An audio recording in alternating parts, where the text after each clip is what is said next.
संध्योपासन, तर्पण, देवाराधन आदि नित्य कर्मों तथा आशौच का निरूपण। ब्रह्मा जी ने कहा, जो मनुष्य प्रतिदिन शास्त्र विहित क्रियाओं को करता है उसको दिव्य ज्ञान की प्राप्ति होती है। अतः ब्रह्म मुहूर्त में उठकर मनुष्य को धर्म और अर्थ का चिंतन करना चाहिए। उषा काल होने पर विद्वान व्यक्ति सर्वप्रथम अपने हृदय कमल में विराजमान आनंद घन अजर अमर सनातन पुरुष भगवान हरि का ध्यान करे। तदनंतर यथाविधि शौचादि आवश्यक क्रियाओं से निवृत्त होकर पवित्र नदियों में स्नान करे। प्रातःकाल स्नान करने से पाप कर्म करने वाले मनुष्य भी पवित्र हो जाते हैं, इसलिए यत्न पूर्वक प्रातःकाल स्नान करना चाहिए। प्रातःकाल के स्नान की लोगों ने प्रशंसा की है, क्योंकि ये स्नान लौकिक और पारलौकिक दोनों फलों को प्रदान करने में समर्थ होता है। रात्रि में सुखपूर्वक सोए हुए व्यक्ति के मुख से निरंतर लार आदि अपवित्र मल गिरते रहते हैं, अतः संपूर्ण शरीर अपवित्र हो जाता है। इसलिए प्रथमतः स्नान करके ही संध्या वंदनादि के धार्मिक कृत्य करने चाहिए। बिना प्रातःकाल स्नान कृत्य किए संध्या वंदनादि करना उचित नहीं है। प्रातः स्नान करने से अलक्ष्मी, कालकर्णी अर्थात विघ्न डालने वाली अनिष्टकारी शक्तियां, दुःस्वप्न एवं दुर्विचार से होने वाले चिंतन के पाप धुल जाते हैं। इसमें संशय नहीं है। ये स्मरणीय है कि बिना स्नान किए गए कार्य प्रशस्त नहीं होते। अतएव होम और जपादि के कार्यों में विशेष रूप से सबसे पहले विधिवत स्नान करना चाहिए। अशक्त होने पर बिना सिर पर जल डाले ही स्नान करने का विधान है। आर्द्र वस्त्र से भी शरीर को पोंछा जा सकता है। इसको कायिक स्नान कहते हैं। ब्रह्म, आग्नेय, वायव्य, दिव्य, वारुण और यौगिक ये 6 प्रकार के स्नान हैं। यथाधिकार मनुष्य को स्नान करना चाहिए। मंत्रों सहित कुश के द्वारा जल बिंदुओं से मार्जन करना ब्रह्म स्नान है। सिर से लेकर पैर तक यथाविधान भस्म के द्वारा अंगों का लेपन आग्नेय स्नान है। गोधूलि से शरीर को पवित्र करना वायव्य स्नान कहा गया है। ये उत्तम स्नान माना गया है। धूप के साथ होने वाली वृष्टि में किए गए स्नान को दिव्य स्नान कहते हैं। जल में अवगाहन करना वारुण स्नान है। योग द्वारा हरि का चिंतन यौगिक स्नान है। इसी को मानस आत्मवेदन, ब्रह्माकार, अखंड चित्तवृत्ति कहते हैं। ये यौगिक स्नान ब्रह्मवादियों के द्वारा सेवित है। इसे ही आत्मतीर्थ भी कहते हैं। स्नान के पूर्व दुग्धधारी वृक्षों से उत्पन्न काष्ठ, मालती, अपामार्ग, बिल्व अथवा करवीर अर्थात कनेर की दातौन लेकर उत्तर या पूर्व दिशा की ओर पवित्र स्थान में बैठकर दांतों को स्वच्छ करना चाहिए और उसे धोकर उसका पवित्र स्थान में त्याग करना चाहिए। तदनंतर स्नान करके देवताओं, ऋषियों और पितृगणों का विधिवत तर्पण करना चाहिए। यहाँ यथाशास्त्र स्नान का अंगभूत आचमन एवं संध्योपासन के अंगभूत आचमन का विधान है। संध्योपासन के अंगरूप में ही कुशोदक बिंदुओं से आपोहिष्ठा आदि वारुण मंत्र एवं यथाविधान सावित्री मंत्र के द्वारा मार्जन करना विहित है। इसी क्रम में ओंकार और भू भुव स्वः इन व्याहृतियों से युक्त वेदमाता गायत्री का जप करके अनन्य भाव से भगवान सूर्य के प्रति जलांजलि समर्पित करे, सूर्यार्घ्य प्रदान करे। इसी क्रम में पूर्व की ओर अग्रभाग वाले कुशों के आसन पर समाहित चित्त से बैठकर प्राणायाम करके संध्या ध्यान करने का श्रुति में विधान है। ये जो संध्या है वही जगत की सृष्टि करने वाली है, माया से परे है, निष्कला, ऐश्वरी, केवला शक्ति तथा तीनों तत्वों से समुद्भूत है। अतः अधिकारी व्यक्ति प्रातःकाल रक्तवर्ण, मध्याह्न काल शुक्लवर्ण एवं सायंकाल कृष्णवर्ण गायत्री का ध्यान करके गायत्री मंत्र का जप करे। द्विज को सदैव पूर्वाभिमुख होकर संध्योपासन करना चाहिए। संध्या कृत्य से रहित ब्राह्मण सदा अपवित्र रहता है, वो सभी कार्यों के लिए अयोग्य होता है। वो जो भी अन्य कोई कार्य करता है उसका कुछ भी फल उसे प्राप्त नहीं होता। अनन्यचित्त होकर वेद पारंगत ब्राह्मणों ने विधिवत संध्योपासन करके अपने पूर्वजों के द्वारा प्राप्त उत्तम गति को प्राप्त किया है। संध्योपासन का त्याग कर जो द्विजोत्तम अन्य किसी धर्म कार्य के लिए प्रयत्न करता है उसे 10,000 वर्षों तक नरक भोग करना पड़ता है। अतः सभी प्रकार का प्रयत्न करके संध्योपासन अवश्य करना चाहिए। उस संध्योपासन कर्म से योगमूर्ति परमात्मा भगवान नारायण पूजित हो जाते हैं। अतः अधिकारी को चाहिए कि वो पवित्र होकर पूर्वाभिमुख बैठकर नित्य संयत भाव से 1 सहस्त्र या 100 अथवा 10 बार गायत्री का जप अवश्य करे। गायत्री का 1 सहस्त्र जप उत्तम, 100 जप मध्यम तथा 10 बार किया गया जप कनिष्ठ जप कहलाता है। एकाग्रचित्त होकर उदय होते हुए भगवान भास्कर का उपस्थान करे। ऋग्वेद, यजुर्वेद तथा सामवेद में आए हुए विविध सौर मंत्रों से देवाधिदेव महायोगेश्वर भगवान दिवाकर का उपस्थान करके पृथ्वी पर मस्तक टेककर मंत्र से प्रणाम करे। शांत स्वरूप भगवान भास्कर आप सृष्टि, स्थिति और संहार इन तीनों के कारणों के कारण हैं। आप ज्ञान स्वरूप हैं। मैं आपको आत्मनिवेदन करता हूँ। आप ही परब्रह्म हैं। आप ही ज्योति स्वरूप, अपस्वरूप, रस रूप तथा अमृत स्वरूप हैं। भूः भुवः स्वः ये तीनों आप ही हैं और आप ही ओंकार रूप, सर्वस्व रूप रुद्र तथा अविनाशी हैं। आपको नमस्कार है।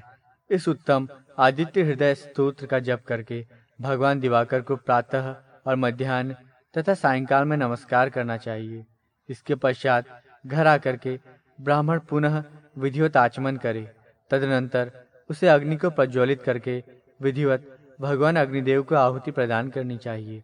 मुख्य अधिकारी की अशक्तावस्था में उसकी आज्ञा प्राप्त करके ऋत्विक पुत्र अथवा पत्नी, शिष्य या सहोदर भ्राता भी हवन करे। मंत्र विहीन एवं विधि की उपेक्षा करके किया गया कोई भी कर्म इस लोक या परलोक में फल देने वाला नहीं होता। तदनंतर देवताओं को नमस्कार करके अर्घ्य, पाद्य, चंदन, सुगंधित पदार्थों का अनुलेपन, वस्त्र तथा नैवेद्य आदि पूजा के उपचारों को निवेदन कर गुरु का पूजन करे और उनके हित साधन में लग जाए। तत्पश्चात प्रयत्न पूर्वक यथाशक्ति द्विज को वेदाभ्यास करना चाहिए और उसके बाद इष्ट मंत्रों का जप, वेद पारायण करके शिष्यों के अध्यापन कार्य में प्रवृत्त होना चाहिए। वो शिष्यों को वेदार्थ धारण कराए और दत्तचित्त होकर वेदार्थ का विचार करे। द्विजोत्तम धर्मशास्त्र आदि विविध शास्त्रों का अवलोकन करे और वेदादि निगम शास्त्रों, उपनिषदों तथा व्याकरण आदि वेदांगों का अच्छी प्रकार अवलोकन करे। इसके बाद वो पुनः योगक्षेम के लिए राजा या श्रीमान के पास जाए और अपने परिवार के लिए विविध प्रकार के अर्थों का उपार्जन करे। इसके पश्चात मध्याह्न काल के आने पर स्नान करने के लिए शुद्ध मिट्टी, पुष्प, अक्षत, तिल, कुश और गोमय, गाय के गोबर आदि पदार्थों को एकत्र करना चाहिए। उसके बाद नदी, देव, पोखर, तडाग या सरोवर में जाकर स्नान करे। प्रत्येक दिन तडाग, सरोवर या नदी आदि से 5 मृत्तिका पिंड बिना निकाले स्नान करना दोषयुक्त होता है। अतः 5 पिंड मिट्टी निकाल करके ही स्नान करना चाहिए। स्नान के समय स्नान के लिए लाई गई मिट्टी के एक भाग से सिर धोना चाहिए, दूसरे भाग से नाभि के ऊपरी भाग को और तीसरे भाग से नाभि के नीचे का भाग तथा मृत्तिका के छठे भाग से पैरों का प्रक्षालन करना चाहिए। इन मृत्तिका पिंडों को परिमाण में पके हुए आंवले के फल के समान होना चाहिए। मृत्तिका के समान ही गोमय स्नान भी होना चाहिए। तदनंतर शरीर के अंगों को विधिवत धोकर आचमन करके स्नान करना चाहिए। जलाशय के तीर पर स्थित होकर ही मृत्तिका, गोमय आदि का अपने अंगों में लेपन करना चाहिए और इस लेपन के अंगभूत स्नान के अनंतर पुनः वरुण देवता के मंत्रों से जलाशय के जल का अभिमंत्रण करके पुनः जल स्नान करना चाहिए, क्योंकि जल भगवान विष्णु का ही रूप है। ये स्नान की प्रक्रिया प्रणव स्वरूप भगवान सूर्य का दर्शन कर जलाशय में 3 बार निमज्जन डुबकी लगाना से पूरी होती है।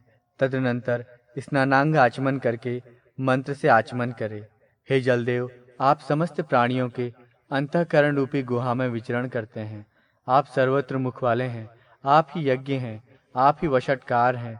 आप ही ज्योति स्वरूप तेज और आप ही अमृतमय रस स्वरूप हैं। द्रुपदादिव इस मंत्र का 3 बार उच्चारण अथवा प्रणव एवं व्याहृतियों सहित सावित्री मंत्र का जप करना चाहिए। विद्वान अघमर्षण मंत्र का जप करे। तदनंतर ओम आपोहिष्ठा मयो भुवः इदमापः प्रवहत तथा व्याहृतियों से मार्जन करना चाहिए। अनंतर आपोहिष्ठा इत्यादि मंत्रों के द्वारा अभिमंत्रित जल से अघमर्षण मंत्र का 3 बार जप करते हुए अघमर्षण संपन्न करना चाहिए। अघमर्षण के अनंतर द्रुपदादिव आदि मंत्र अथवा गायत्री मंत्र या तद्विष्णु परमं पदम आदि मंत्र अथवा प्रणव की आवृत्ति करनी चाहिए और देवाधिदेव श्री हरि का स्मरण करना चाहिए। जिस जल को हाथ में लेकर अघमर्षण क्रिया एवं मार्जन क्रिया संपन्न की जाती है, उस जल को अपने सिर पर धारण करने से सभी प्रकार के पातकों से मुक्ति मिलती है।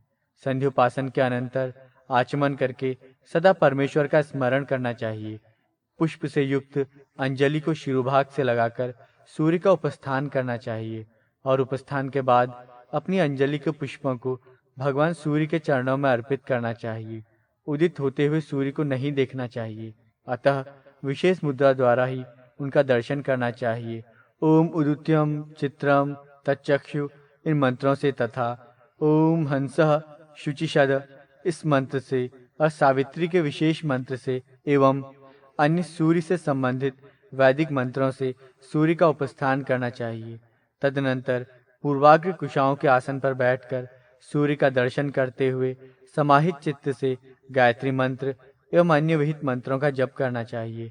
मंत्र जप के लिए स्फटिक, रुद्राक्ष अथवा पुत्रजीव, जीवंतिका या अब्जाक्ष से निर्मित माला का प्रयोग करना चाहिए। यदि आर्द्र वस्त्रों वाला हो तो जल के मध्य खड़े होकर जप करना चाहिए, अन्यथा सूखे वस्त्रों की स्थिति में पवित्र भूमि में कुशासन पर बैठकर एकाग्रचित्त होकर जप करना चाहिए।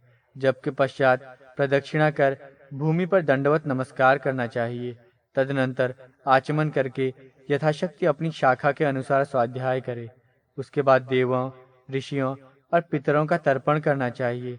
मंत्रों के प्रारंभ में ओंकार का और अंत में नमः का प्रयोग कर प्रत्येक देव, ऋषि और पितृ का तर्पण कर रहा हूँ ऐसा कहकर तर्पण करे। देवताओं और मरीच्यादि ब्रह्मर्षियों का तर्पण अक्षत और जल के साथ करना चाहिए। पितृगणों, देवों और मुनियों के लिए अपने शाखा सूत्र के विधान से भक्ति पूर्वक तर्पण करे। तर्पण जलांजलियों के द्वारा करे।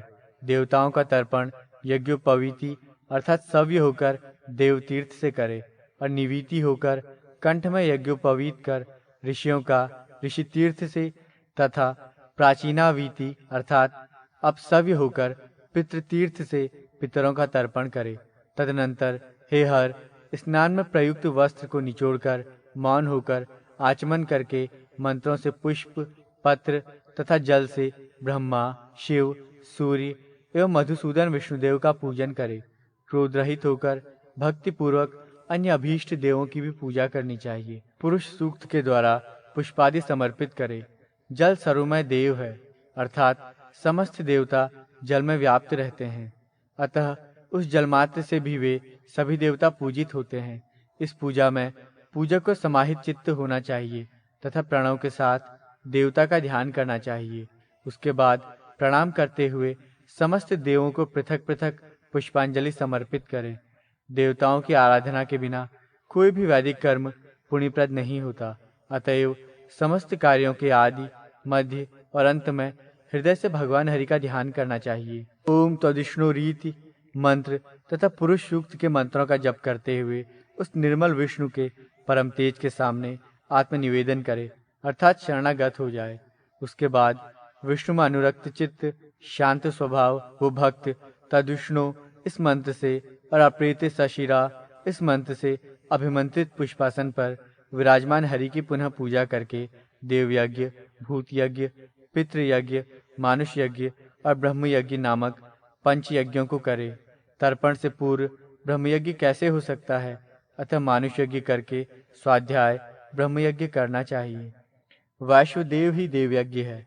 काक आदि प्राणियों के लिए जो बलि प्रदान की जाती है वो भूत यज्ञ है। हे द्विजोत्तम, चांडाल एवं पतित आदि को घर के बाहर अन्न देना चाहिए और कुत्ता आदि पशुओं को तथा पक्षियों को घर के बाहर भूमि पर अन्न देना चाहिए। पितरों के उद्देश्य से प्रतिदिन एक ब्राह्मण को भोजन कराए। पितरों के निमित्त जो नित्य श्राद्ध किया जाता है उसी को पितृयज्ञ कहते हैं। ये उत्तम गति प्रदान करने वाला है। अथवा समाहित चित्त होकर यथाशक्ति कुछ कच्चा अन्न निकालकर वैदिक तत्ववेत्ता विद्वान ब्राह्मण को प्रदान करे। प्रतिदिन अतिथि सत्कार करना चाहिए। घर पर आए हुए शांत स्वभाव द्विज ब्राह्मण को मन और वचन से स्वागत पूर्वक नमस्कार करे तथा उनका अर्चन करे। एक ग्रास परिमाण मात्र अन्न को भिक्षा कहा गया है। उसका जो 4 गुना अन्न है उसको पुष्कल तथा उस पुष्कल के 4 गुना अन्न को हंतकार भिक्षा कहते हैं। गोदोहन मात्र काल तक अतिथि के आगमन की प्रतीक्षा स्वयं करनी चाहिए। आए हुए अभ्यागत अतिथि का सत्कार यथाशक्ति करना चाहिए। ब्रह्मचारी भिक्षुक को विधिवत भिक्षा देनी चाहिए। लोभ से रहित होकर याचकों को अन्न प्रदान करे। तत्पश्चात अपने बंधुजनों के साथ मौन होकर अन्न की निंदा न करते हुए भोजन करे। हे दुष्श्रेष्ठ, जो देव यज्ञादि पंचयज्ञों को बिना किए भोजन करते हैं, वे मूढ़ात्मा तिर्यक योनि पक्षियों की योनि में जाते हैं। यथाशक्ति प्रतिदिन किए जाने वाले वेदाभ्यास के साथ पंच महायज्ञ एवं देवतार्चन शीघ्र ही सभी पापों को नष्ट कर देते हैं। जो मोहवश अथवा आलस्य के कारण बिना देवार्चन किए ही भोजन करता है, उसे नाना प्रकार के कष्टदायक नरकों में जाकर सूकर की योनि में जन्म ग्रहण करना पड़ता है। अब मैं अशौच का सम्यक प्रकार से वर्णन करता हूँ। जो अपवित्र है वो सदा पातकी है। अपवित्र व्यक्तियों के संसर्ग से अशौच होता है और उनके संसर्ग का परित्याग कर देने से शरीर पवित्र हो जाता है। हे द्विजोत्तम, सभी विद्वान ब्राह्मण 10 दिनों का अशौच मानते हैं। यह अशौच मृत्यु अथवा जन्म दोनों में होता है। दांत निकलने से पूर्व तक बालक की मृत्यु होने पर सद्यः स्नान करने से अशौच की निवृत्ति हो जाती है। उसके बाद चूड़ा मुंडन संस्कार पर्यंत बालक की मृत्यु होने पर 1 रात्रि का अशौच होता है। उपनयन संस्कार के पूर्व तक बालक की मृत्यु होने पर 3 रात्रियों का अशौच होता है। उपनयन संस्कार के बाद किसी का मरण होने पर यथाविधान 10 रात्रि का अशौच ब्राह्मणों को होता है। क्षत्रिय 12 दिनों में, वैश्य 15 दिनों में तथा शूद्र 1 मास में शुद्ध होता है, क्योंकि इनको यथाक्रम 12 दिन का, 15 दिन का एवं 1 मास का अशौच होता है। सन्यासियों को अशौच नहीं लगता है। गर्भस्राव होने पर गर्भमास के अनुसार जितने मास का गर्भ हो उतनी रात्रि का अशौच होता है, अर्थात 1 मास का गर्भस्राव होने पर 1 रात्रि, 2 मास का गर्भस्राव होने पर 2 रात्रि का अशौच होता है। इसी क्रम में अन्य मासों की गणना करके अशौच की रात्रियों का निश्चय करना चाहिए।